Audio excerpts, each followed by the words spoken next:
এখানে এত জল পড়লো কি করে? আর একটু হলেই তো হাত পা ভাঙতো। একটু দেখে শুনে কাজ করতে কি হয় তোর? বাবার এহেন চিৎকারে রোজ একটা না একটা ব্যাপার নিয়ে রীতিমতো যুদ্ধ শুরু হয়। আজও তার ব্যতিক্রম নয়। অগত্যা কানে হেডফোনটি ঢুকিয়ে নিজের কাজগুলো গোছাতে শুরু করি। ইদানিং তার ছোট ছোট ব্যাপারে বেশ নজর থাকে। এই যেমন রান্নায় ঝাল কতটা হয়েছে, কাজের মেয়ে সাবান নষ্ট করা, ছাদে মেলা জামাকাপড়গুলো ঠিকঠাক মেলা না হলেই বাড়ি মাথায় করছে। এককালে যে মানুষটা সংসারের প্রতি এত উদাসীন ছিল, আজ তার হলোটা কি?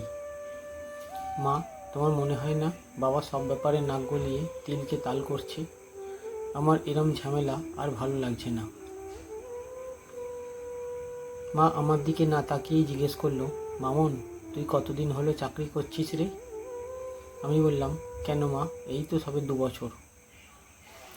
মা আবার আমার দিকে না তাকিয়েই বললেন, ধরে নে অফিসটা কোনো কারণে সাময়িক বন্ধ রেখেছে, তখন তুই কি করবি?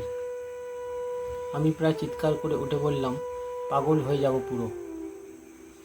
মা এবারে আমার দিকে ঘুরে তাকালেন, হেসে বললেন, তোর বাবা 30 বছরের চাকরি থেকে এতদিনে রেহাই পেয়েছেন, কিন্তু পুরনো অভ্যাস তো, নিজেকে মানিয়ে নিতে সময়টা একটু লাগবে। আমি বুঝলাম না, শুধু হাঁ করে তাকিয়ে রইলাম।